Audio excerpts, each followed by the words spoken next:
بسم اللہ الرحمن الرحیم۔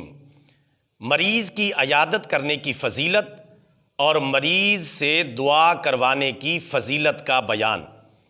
اس سلسلے میں پیش خدمت ہیں پیارے نبی صلی اللہ علیہ وسلم کے 5 ارشادات عالیہ۔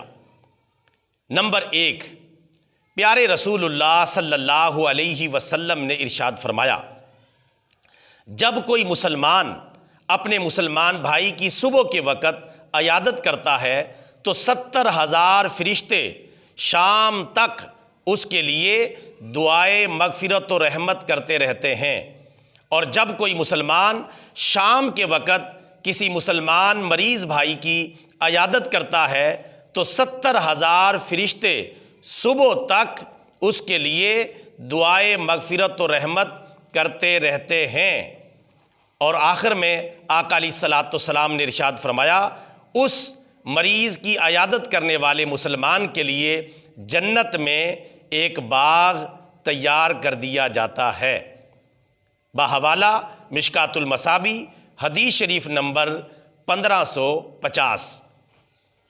حدیث شریف نمبر 2، پیارے آقا صلی اللہ علیہ وسلم نے ارشاد فرمایا، جو آدمی کسی مریض کی عیادت کرتا ہے تو ایک منادی آسمان سے ندا کرتا ہے کہ اے عیادت کرنے والے، تو خوش ہو جا کہ تیرا یہ چلنا مبارک ہے اور تو نے جنت میں اپنا ٹھکانہ بنا لیا ہے۔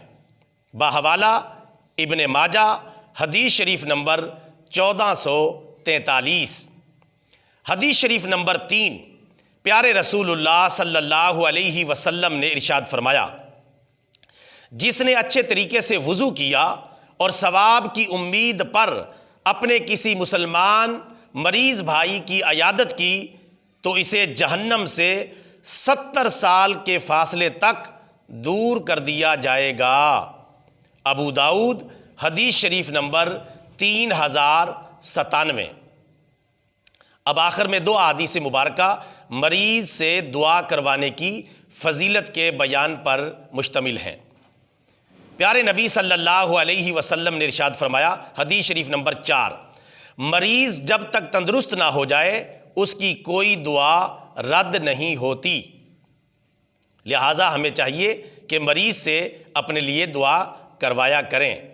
بحوالہ الترغیب والترہیب، حدیث شریف نمبر 19۔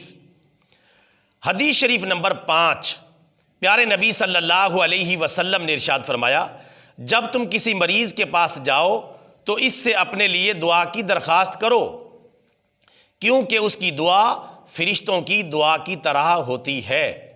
ابن ماجہ، حدیث شریف نمبر 1441۔